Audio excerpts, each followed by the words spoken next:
And we don't, we just say all this stuff. I'm real. Can we be real? The truth is that there is conflict in our behavior. Every last one of us, there is conflict. Ain't nobody so holy that we don't have conflict. Ain't nobody so holy that we don't sin. Ain't nobody so holy that we don't fall.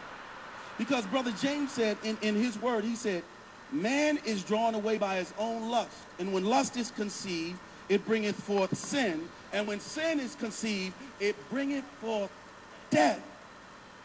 So if Brother James is saying that man is drawn away by his own lust, that means that every single person in here right now has his own brand of lust.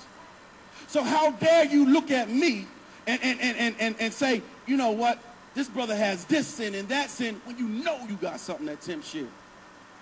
And here we go. Oh, this pastor guy talk about lust, and he gonna talk about the drug addict and the alcoholic. But guess what?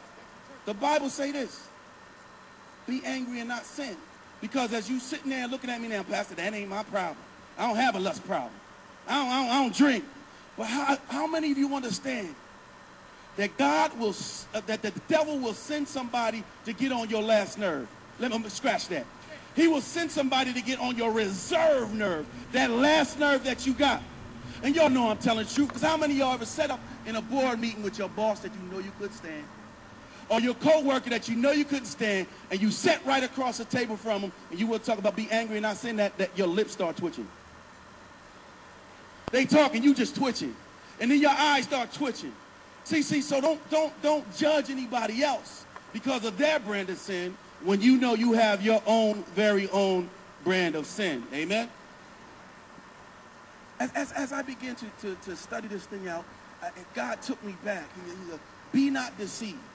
Lethal attraction. And I began to think, and God said, when I was a little kid, I told you I'll make some confession. When I was a little kid, I used to play with fire.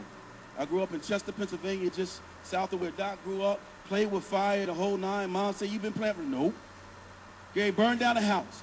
But watch this. God took me back to that time.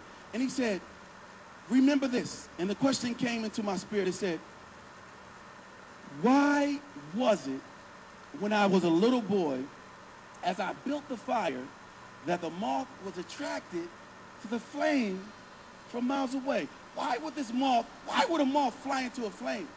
And then so I began to study. I said, God, that's too deep. I need to study this some more. So I went to the dictionary, and the dictionary began to tell me that a moth is attracted by light. As a matter of fact, moths travel from millions of miles away based on the moon. They follow the moon. They travel by the moon. So I said, okay, God, tell me about this fire thing. And he said this.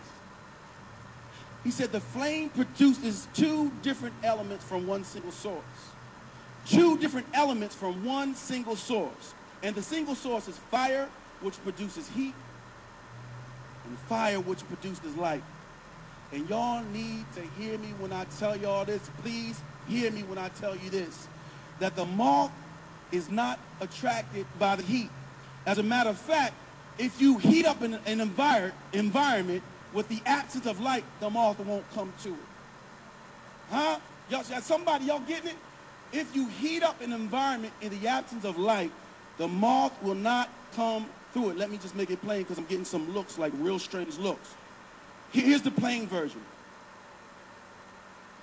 The moth does not have the discernment to understand that it cannot get to the light without being burned up by the heat. Somebody in here right now is playing with fire. Somebody in here right now is playing with fire, and you're going to get burnt. And your question is, how can I get something that I want without being affected by something that I know will destroy me, something that I don't want?